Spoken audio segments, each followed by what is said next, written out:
The war to defeat Hamas has reached Beirut as the deputy leader of the terrorist group's political arm, Saleh Al-Arouri, was assassinated in an attack widely attributed to Israel. Hamas and Hezbollah vowed revenge. Meanwhile, the army has not taken its eyes off the main strategic goal in Gaza, to capture or kill Hamas military leadership in Khan Yunis. More from ILTV's Steve Leibowitz. The message from Israel: we will find Hamas leaders and take them out wherever they are.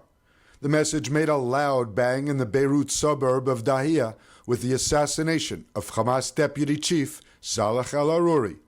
According to Lebanese reports, an Israeli drone flew into Al-Arouri's apartment and exploded inside, killing him and 6 others. One U.S. official said it was most likely the first of many covert strikes Israel will carry out against Hamas officials or operatives abroad.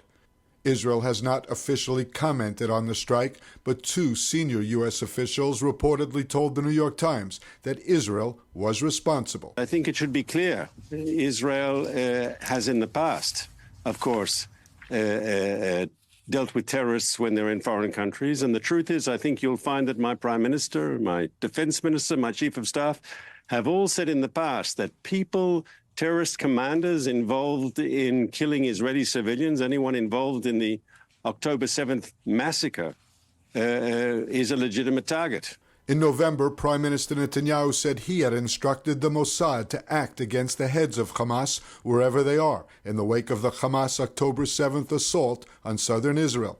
Defense Minister Gallant said that all Hamas leaders are living on borrowed time. The war on Hamas is worldwide. It must be clear that this was not an attack on the Lebanese state. It was not an attack even on Hezbollah, the terrorist organization.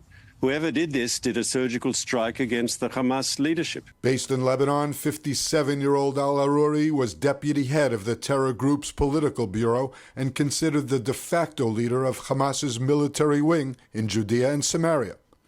Al-Arouri was certainly a party to planning October 7th and also helped plan the June 14th kidnapping and murder of 3 Israeli teens, leading to Operation Protective Edge in Gaza, as well as numerous other terrorist attacks. He had served several terms in Israeli jails and was released in March 2010 as part of efforts to reach a larger prisoner swap for captured soldier Gilad Shalit. After spending time in Turkey and Syria, Al-Arouri eventually moved to Beirut. From there, he manages Hamas's military operations in Judea and Samaria, including the financing of terror attacks. He was considered the Hamas official most closely connected to Iran and the Hezbollah terror group in Lebanon. 2 leaders of the Hamas armed wing in Lebanon, Samir Findi and Azam al-Aqra, were among those killed in the blast. Israel is on alert for potential retaliation for the killing of Al-Arouri, but there is no call-up of reserves and no special instructions to northern residents. On the ground in Gaza, the IDF is pressing forward in the Khan Yunis area, and Hamas leadership believed to be operating from tunnels beneath the city. The IDF captured an intelligence center that was heavily guarded by Hamas gunmen armed with anti-tank weapons and mortars. Givati troops battled Hamas operatives in close-quarter combat and located dozens of tunnel shafts. Soldiers also nabbed several Hamas operatives hiding among civilians in the Khan Yunis area. After being questioned, it was revealed that some of the prisoners had participated in the October 7th massacre in southern Israel.